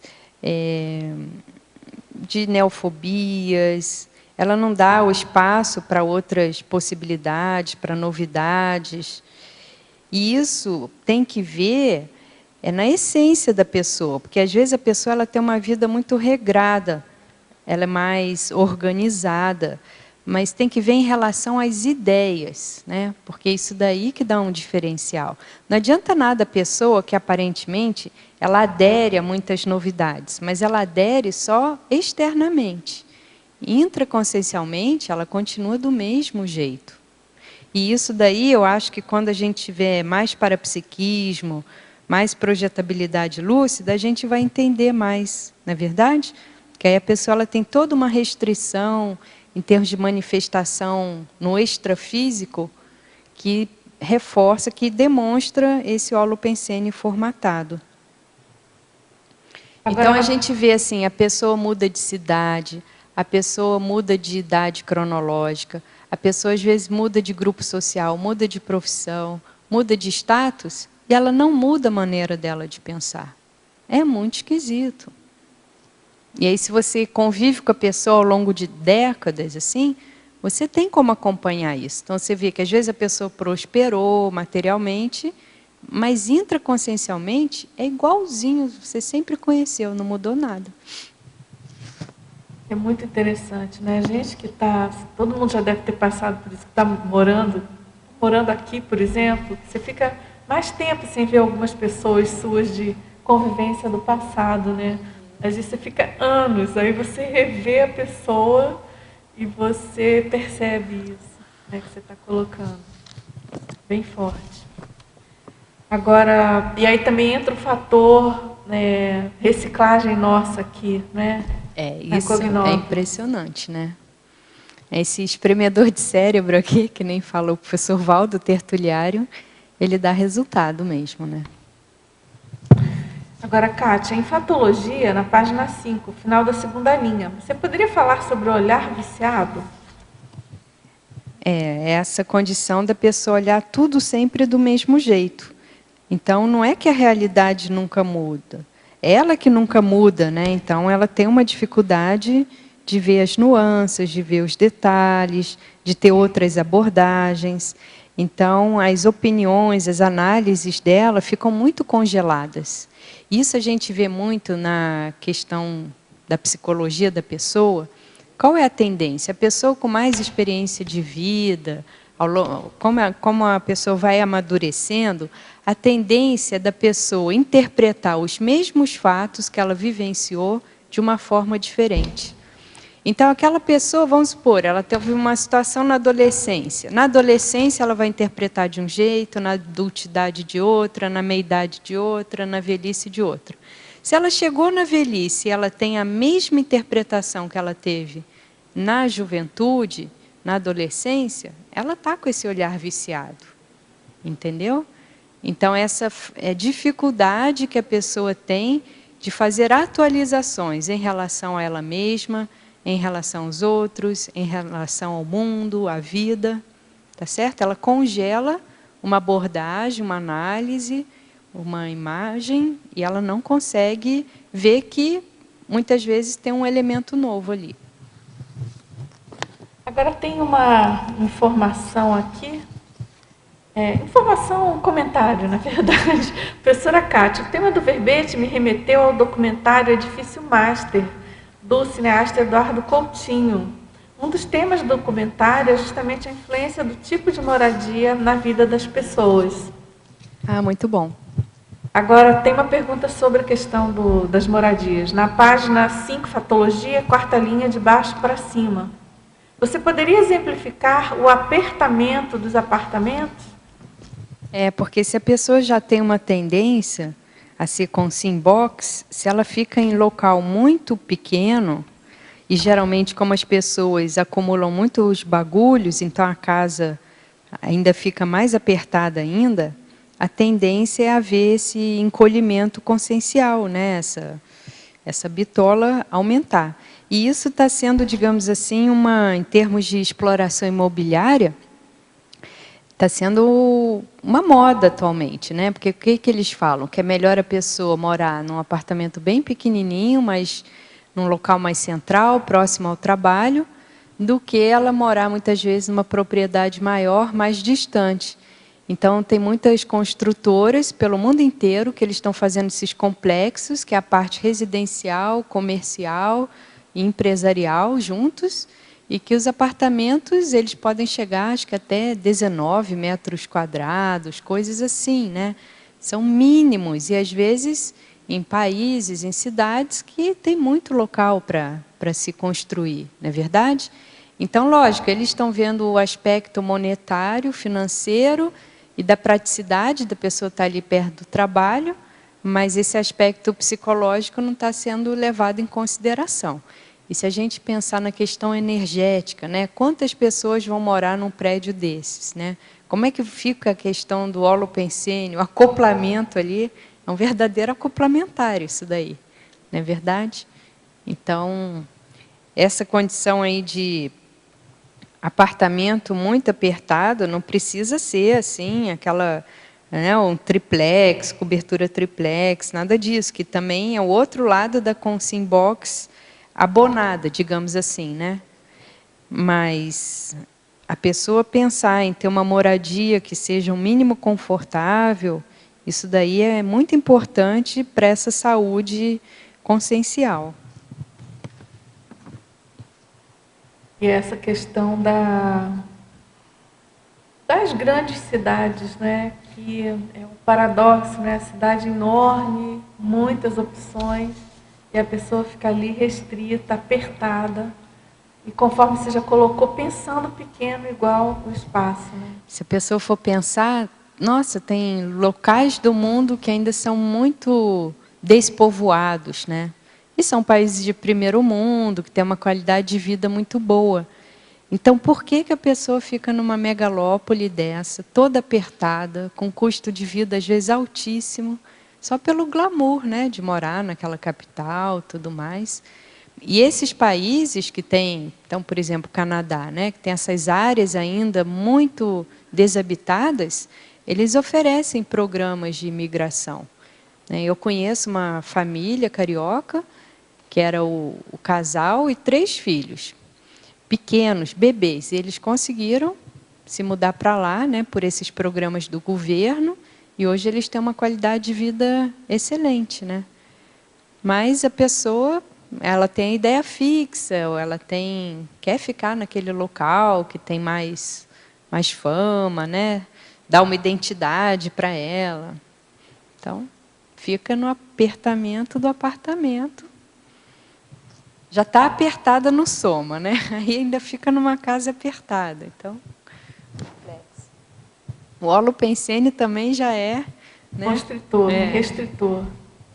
Agora, na fatologia também, na página 5, penúltima linha. Acho que você já comentou sobre isso, mas vamos lá. Você poderia discorrer sobre as fugas tecnológicas? Isso daí, né? Hoje em dia as pessoas que têm dificuldade de interagir, elas estão buscando cada vez mais a tecnologia. Então, em vez delas se encontrarem, delas conversarem, delas terem uma troca energética ao vivo e a cores, elas procuram se relacionar através de celular, né, de outros meios de comunicação mais tecnológico, ou nem se relacionam, né, como é o caso desse filme Ela, que o protagonista, com o tempo, ele foi interagindo cada vez menos com pessoas, e ele interagia com o videogame dele, com a secretária eletrônica e com esse sistema operacional que acompanhava ele no dia a dia. Então, é um filme bem interessante, ele é um filme, digamos assim, ele é um drama, né? É um filme tenso, assim, né? Mas é a realidade. A gente vai ter um verbete sobre alguns filmes, né? Sua autoria. Sim. Esse eu não coloquei porque eu vi recentemente. Guardem. Estudos fílmicos, não é isso? O título do verbete? Você tem uma bela coleção, né, Kátia, de filmes. Dulce, eu não tenho muito porque a minha casa não é grande, né? Então, para não embagulhar muita coisa, eu dou para a loteca, né? Mas, enfim, você já viu bastante. Já vi, já vi. E desde lá do Rio eu gostava, né? Porque lá tem aqueles cinemas, assim, com filmes que não são da linha comercial, mais cult, assim, né? Então, eu gostava. No Banco do Brasil, tinha ali em Botafogo, também não sei se ainda tem muito tempo, né? Tem. Agora, em tecnologia, na página 6, primeira linha, você poderia falar sobre as técnicas de condicionamento?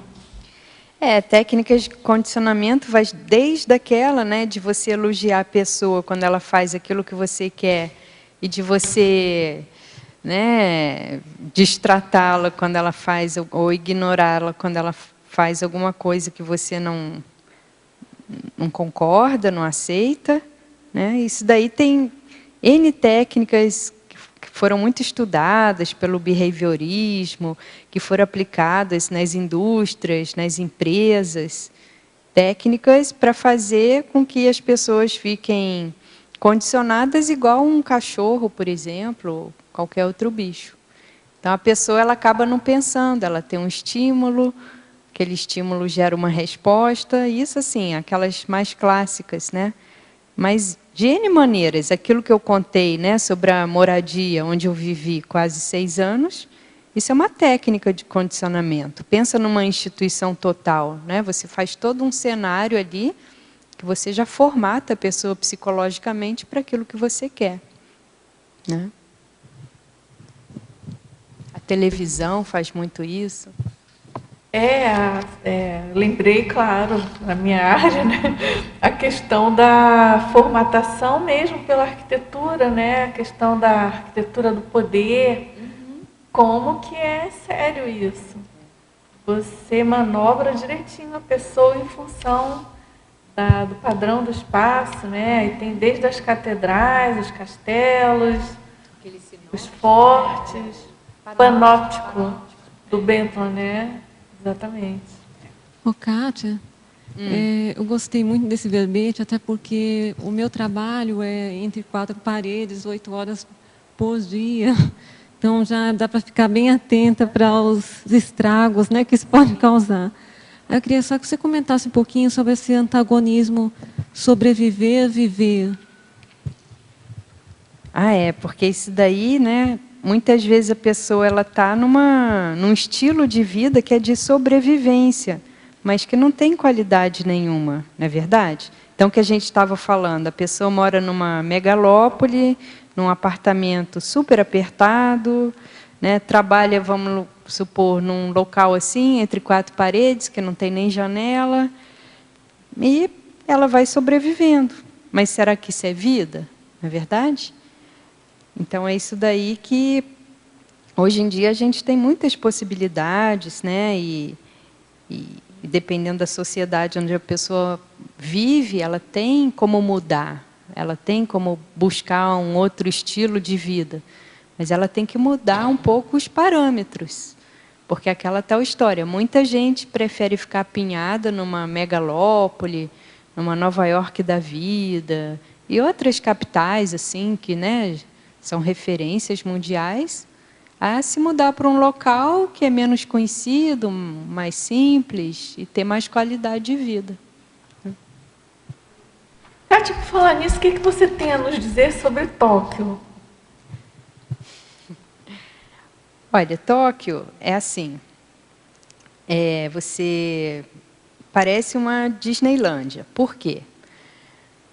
Porque tudo funciona, você não vê uma coisa fora do lugar, pelo menos assim, a experiência que eu tive lá. As obras são limpíssimas, tudo assim. Estão consertando um buraco na rua, aquilo parece que está num filme, porque é tudo arrumadinho. Outro ponto. São aquelas milhares de pessoas, né, em muitos ambientes. Você não ouve barulho, você não ouve celular tocar, você não ouve voz alta. Então, é um silêncio muito grande. Isso é uma coisa que chama atenção. As pessoas não falam como aqui no celular? Não, eu acho que não deve ser nem... Aos berros. Aqui você está num consultório médico esperando sua vez, a pessoa pega o celular e começa a berrar. Não. Contamina tudo. Não tem. Eu acho que isso daí faz parte lá até da cultura deles. Acho que deve ser até proibido, né? Mas aí você vê um monte de criança e as crianças são quietas. Então, você vê assim, um monte de criança num parque que vai abrir. Então, fica aquele quarteirão de gente, todo mundo leva suas toalhinhas, esteirinhas, todo mundo senta no chão e fica todo mundo comportado, sabe? Agora, se por um lado isso é assim, é mais convivível, você tem menos desgaste, por outro lado, aquilo te impacta, né? Porque existe uma repressão muito grande ali, não é verdade? As pessoas, elas são sempre gentis e sorridentes e agradáveis e solícitas. Então, por isso que eu fico falando, parece um não lugar, parece uma Disneylândia. Tá? Interessante. E é tecnologia para todo Total, lado. né?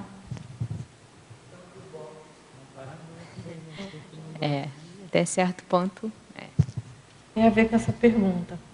Professora Kátia, a justiça está tornando tudo digital, processos, manifestações, o contato direto está ficando cada vez mais distante. Existem outras profissões que já estão nesse ritmo também. Estaríamos dentro de uma tendência à transformação em um mundo box? Isso é interessante, né? Mas de certa forma, sim, né? Até psicólogo hoje atende à distância, virtualmente, por Skype, na internet, né? Então, essa é uma tendência que a gente tem que cuidar, porque a gente está num mundo que está virando box. Mas, por outro lado, como a gente está na era das reurbanizações, né? Rumando a era consciencial, isso daí vai ser uma fase de transição, mas que com o tempo vai ter um retorno à natureza, retorno às interações conscienciais. É verdade? Quebra das barreiras, né, das alfândegas, a gente espera. Queda das fronteiras, das barreiras, né, dessa divisão, até um dia chegar ao Estado Mundial. Então, isso aí tem que ler o livro do professor Jaime Pereira. Não é verdade? Mas que o mundo está ficando um pouco o mundo box, está sim. Você, desde uma condição bem corriqueira, né, com essa explosão tecnológica, e essa facilidade que as pessoas hoje têm de comprar as coisas, você chega na casa de uma pessoa, tem televisão em todos os cômodos da casa, né? Então, se é uma família, cada um pode assistir o que quer, num local específico, aí já começa por aí, né? Já não tem interação. Dentro de casa. Na escola, essa problemática da tecnologia também, não é verdade? E, às vezes, tem escolas que permitem os alunos irem com headphone, então, eles ficam assistindo aula e ouvindo música, né? Ouvindo aula deve ser fazendo leitura labial, porque não tem como, não é verdade? Agora, a verbetógrafa, como podemos incentivar as consciências box de nosso convívio, mas que não são afinizadas com as ideias da conscienciologia, a saírem um pouquinho da caixa? Aí tem que ver o que a pessoa, pelo que a pessoa se interessa, né? Então, se a pessoa gosta de passear, que tal você levá-la para uns passeios diferentes, né? Se a pessoa gosta de ler, que tal dar uns livros diferentes? Não um livro de conscienciologia, se a pessoa não tem afinidade, mas fora da área da pessoa, fora daquilo que ela está acostumada. Então, você pode trabalhar com as energias, sem a outra pessoa saber. Eu acho que quando a gente quer ajudar alguém, sempre tem um jeito, né? Mesmo que aquilo vá demorar algumas vidas, na verdade, às vezes o resultado não é tão imediato, né? Mas aí que a gente tem que aprender com os amparadores a ter paciência, investir, não é verdade? Agora, em neossinapsologia, na página 6, você poderia aprofundar as sinapses cronicificadas, impedindo a formação de neossinapses? Isso aqui a gente pode fazer uma analogia com a pessoa idosa, né? A pessoa idosa, que ela já tem tudo muito estratificado, que ela não aceita mudança, ela já tem ali um padrão de funcionamento cerebral que se repetiu ao longo de muito tempo. Então, ela tem essa dificuldade física de poder agir de outro modo, pensar de outro modo, ter outros comportamentos. Não é verdade? Agora, pensa isso quando vai de uma vida para outra. A gente vê isso com as nossas reciclagens, né? Se a gente participou muito tempo de um determinado grupo, um holopensene, a gente tem dificuldade. Quantas pessoas que, por exemplo, chegam na conscienciologia, que tem todas essas verpons, mas o comportamento é um comportamento de um religioso dentro da conscienciologia, ou é o comportamento de um monarca, né, dentro da conscienciologia. Então, não basta só as ideias virem de fora, vai ter que tendo, pouco a pouco, uma mudança da intraconsciencialidade para a pessoa poder chegar até essas neossinapses. Agora, em numerologia, você poderia explicitar o pensamento xerox? Pensamento xerox é aquele que a pessoa, na verdade, ela não pensa, ela só reproduz o pensamento de uma outra pessoa. Isso daí tem relação com a teoria da reprodução, né, daquele sociólogo francês, Pierre Bourdieu, e que ele fala que, um estudo que ele fez na França, as escolas, na verdade, elas são reprodutoras de ideias que favoreçam o sistema capitalista.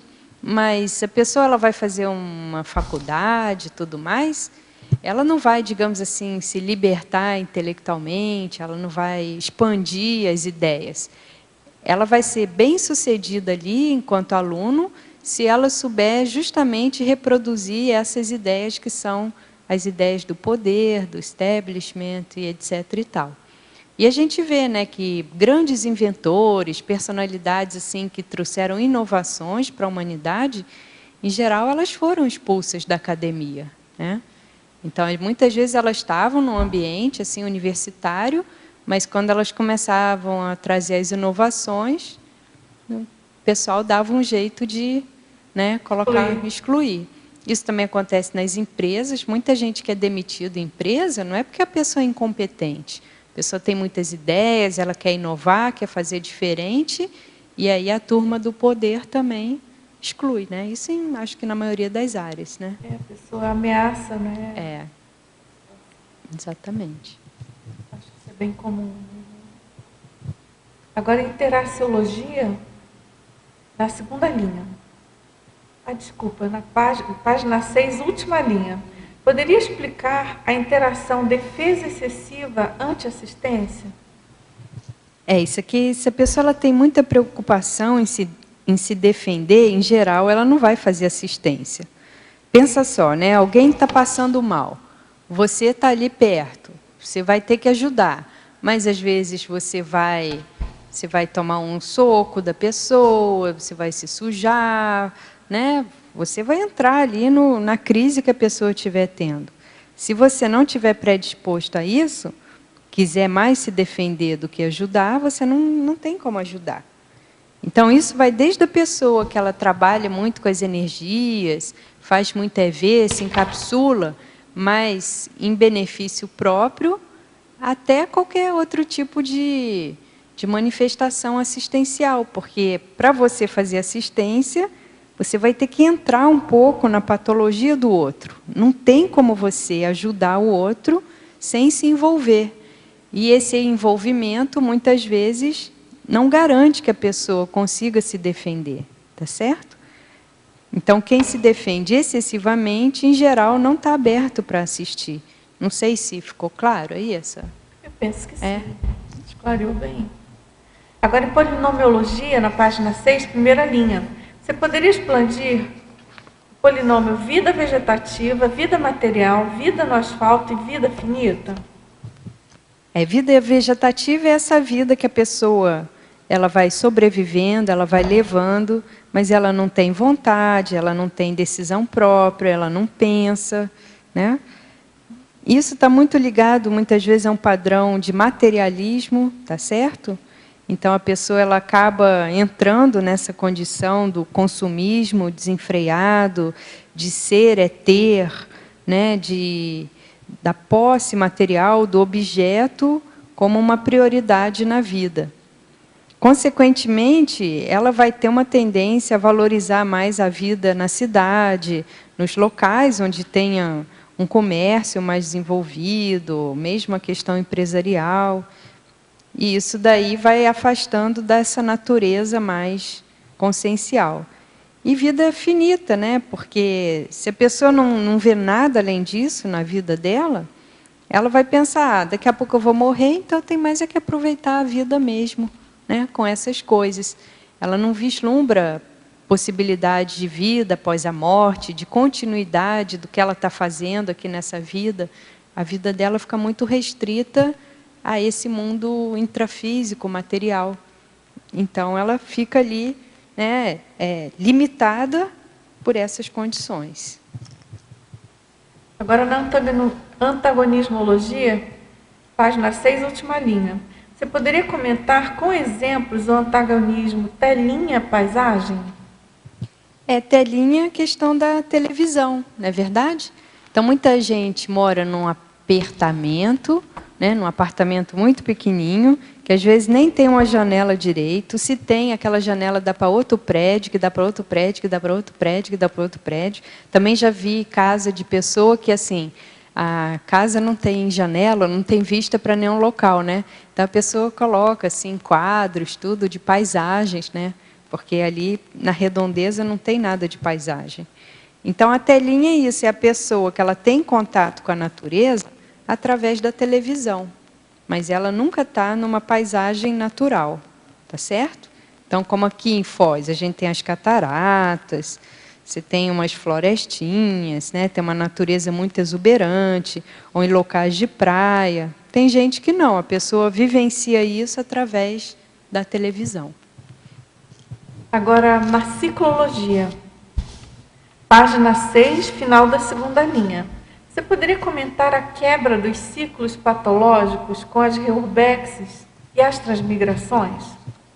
Porque isso aí, pelo que a gente sabe, né, a partir das teorias da conscienciologia, a mudança é sempre feita do extrafísico para o intrafísico, tá certo?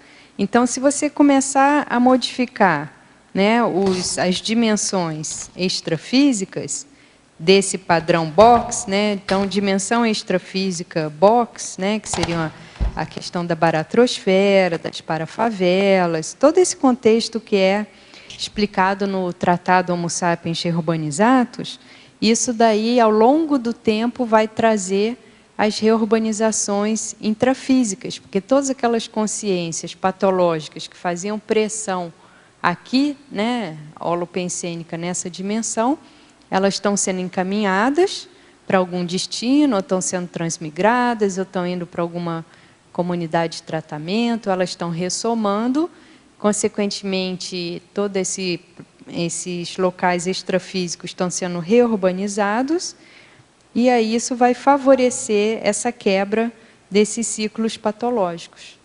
Porque se não tratar a consciência, não adianta mudar o ambiente. Você tem que mudar as duas coisas. O ambiente e as pessoas, mas em primeiro lugar as pessoas.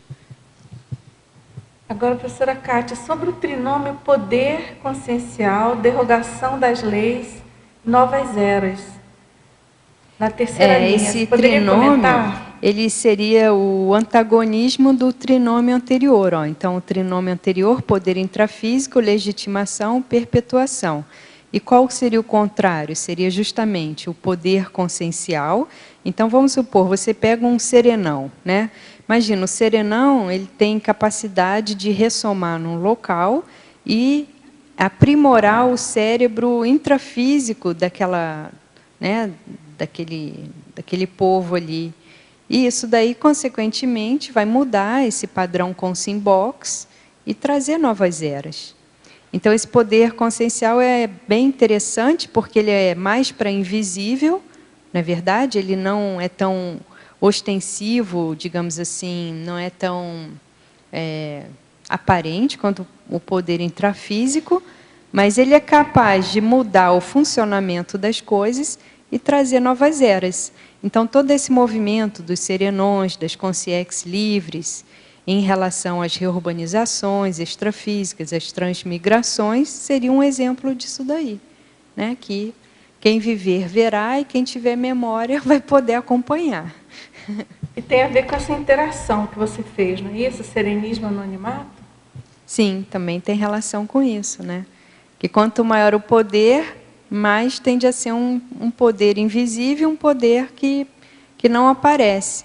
E isso é interessante, porque a Consciem-Box, ela às vezes ela acha que ela pensa, mas ela não pensa mais. Ela já é pensada pelas consciências.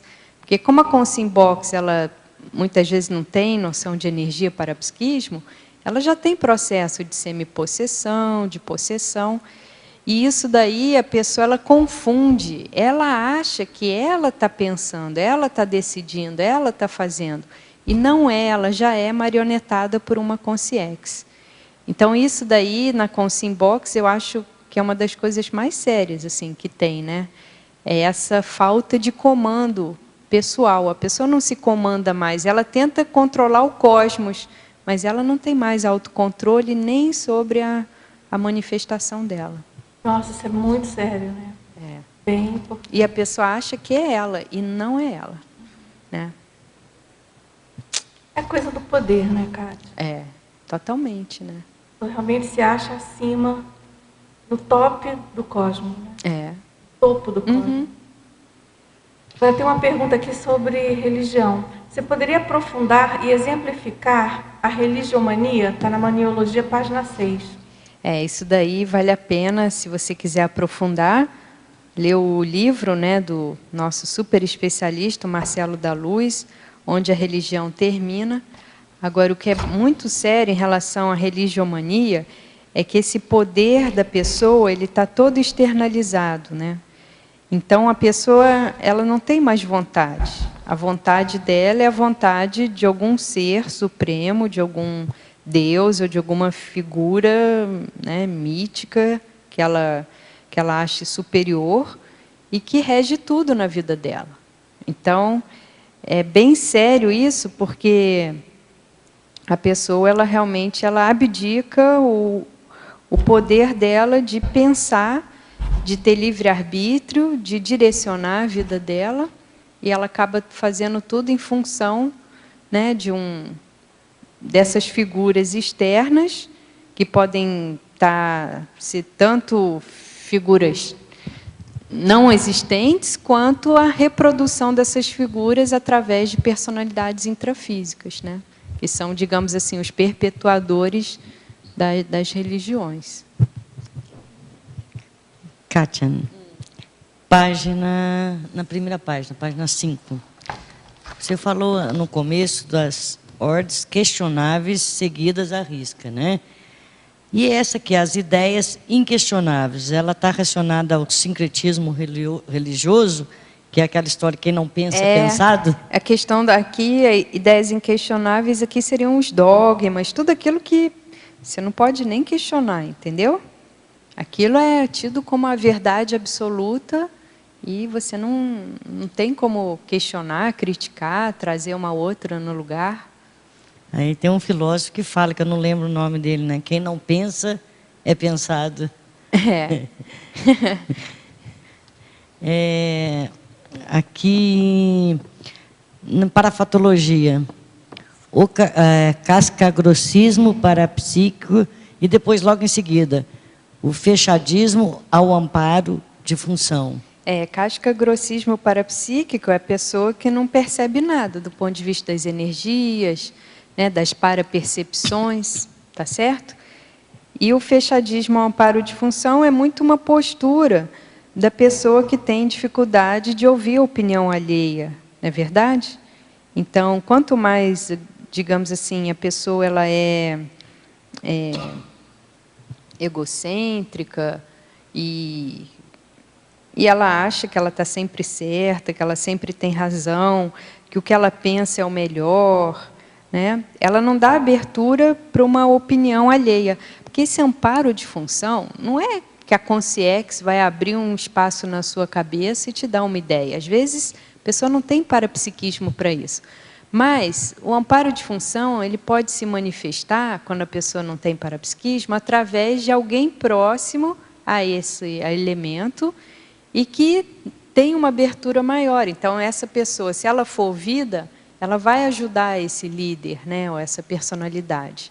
Só que, em geral, essa pessoa que é fechada para o amparo de função, ela não escuta nem Consciex, nem Consim, nem ninguém, né? Aí que ela nem não ninguém. entra, né, no princípio da descrença, ela não consegue, né, chegar no princípio da descrença, por isso que ela é fechada. Não chega mesmo, né? O princípio da descrença precisa de experimentação.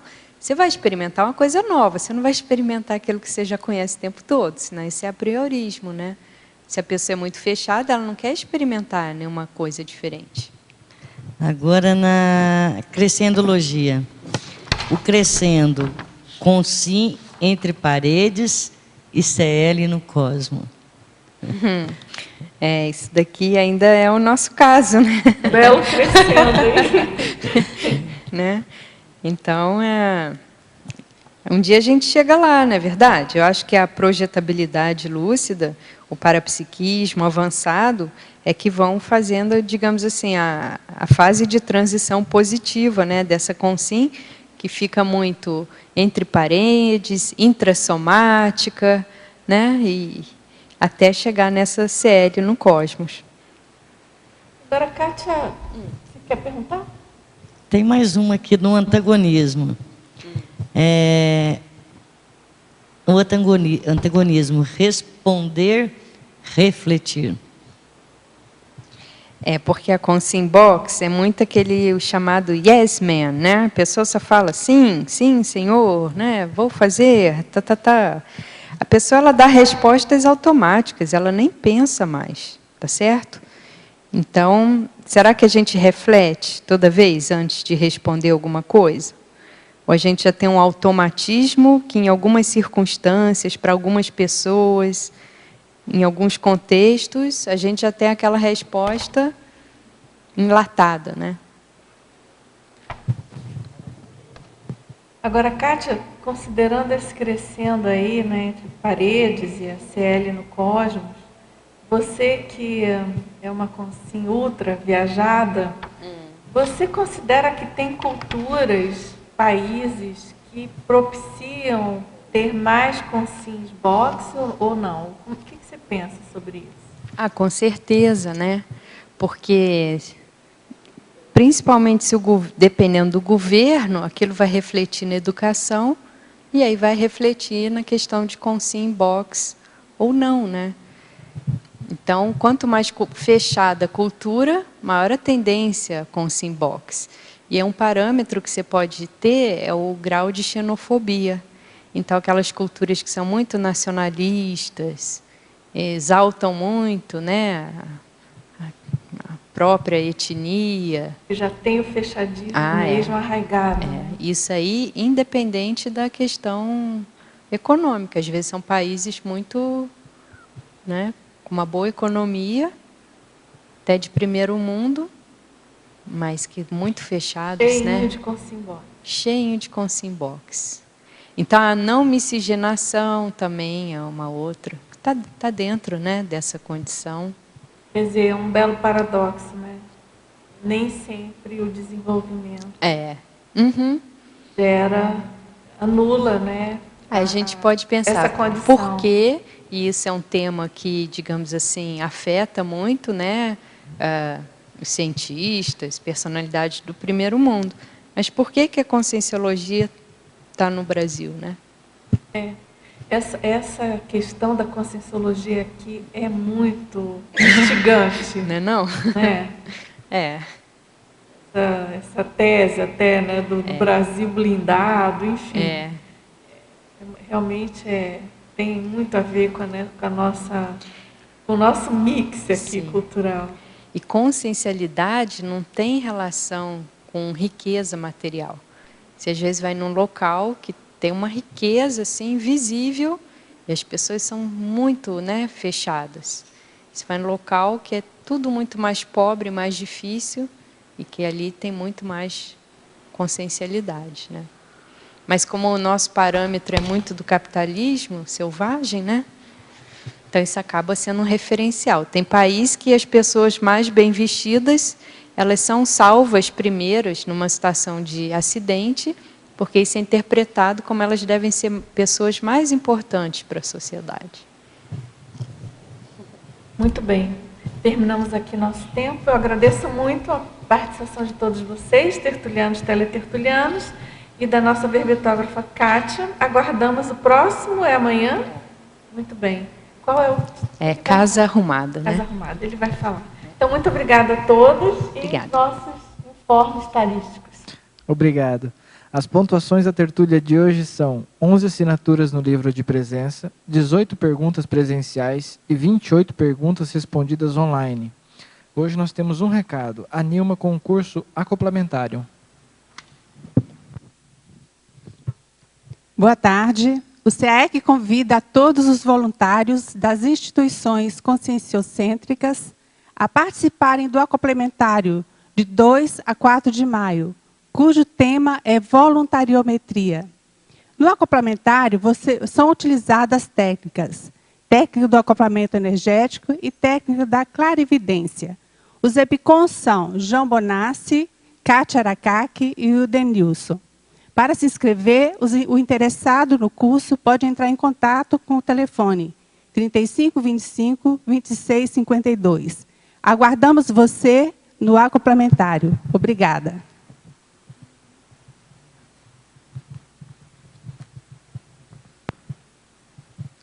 Para amanhã, teremos o verbete Casa Arrumada, especialidade Organizaciologia, com a verbetógrafa Kátia Aracaki. Obrigado e boa tarde a todos.